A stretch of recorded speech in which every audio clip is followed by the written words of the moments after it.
தமிழ்நாடுன்னு பேரை சொன்னாலே வடக்குல இருக்கிற மக்களுக்கு பெரிய மரியாதையே இருந்துச்சு. ஆனா இப்ப அத மொத்தமா கேலி கூத்தாக்கிடுச்சு திமுக ஆட்சி. கட்டமைப்புல சிறந்த மாநிலம்னு பேர் வாங்கின தமிழ்நாட்டை இப்ப இந்தியாவிலேயே அதிக சாலை விபத்துகள் நடக்கிற மாநிலமா மாத்தி வச்சிருக்கு திமுக அரசு. எதிர்பாராத விதமா நடக்கிறதா தான் விபத்துன்னு சொல்ல முடியும். ஆனா திமுக ஆட்சியில தொடர்ச்சியா விபத்து நடக்குதுன்னா அதுக்கு இந்த ஆட்சியோட அலட்சிய போக்கு தான் காரணம். சமீபத்துல தென்காசியில 2 தனியார் பேருந்து நேருக்கு நேர் மோதினது, சிவகங்கையில அரசு பேருந்து நேருக்கு நேர் மோதினதுக்கு முழுக்க நிர்வாகம் பண்ண தெரியாத அரசு தான் காரணம். பாவம், இந்த 2 விபத்துலயும் 18 பேர் பரிதாபமா இறந்து போயிட்டாங்க. கிட்டத்தட்ட 80 பேர் இயல்பு வாழ்க்கைக்கு திரும்ப முடியாம கஷ்டப்பட்டுட்டு வர்றாங்க.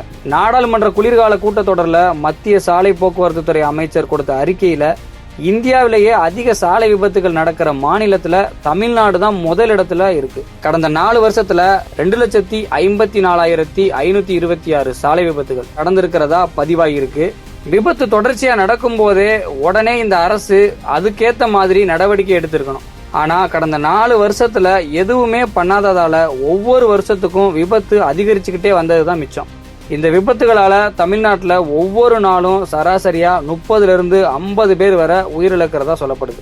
சாலை கட்டமைப்புல தமிழ்நாடு எப்பவும் முதலிடத்துல இருந்த மாநிலம். ஆனா இப்ப அதிக விபத்துகள் நடக்கிற மாநிலம்னு பேர் வாங்கி இருக்கிறது எவ்வளவு பெரிய அசிங்கம். திமுக ஆட்சியில சொந்த கட்சிக்காரனோட வளர்ச்சிக்காக ஊருக்கு ஊரு மதுக்கடைகளையும் போதைப் பொருட்களையும் சாதாரணமா கிடைக்க வச்சது சாலை விபத்துகளுக்கு மிக முக்கிய காரணம். அதே போல குண்டும் குழியுமான ரோடு, அப்படியே ரோடு போட்டாலும் அது தரமான முறையில போடப்படுறது இல்ல. எல்லாத்துலயும் கமிஷன் பார்த்து இப்படி அப்பாவி மக்களோட உயிரை காவு வாங்கிட்டு வருது திமுக அரசு.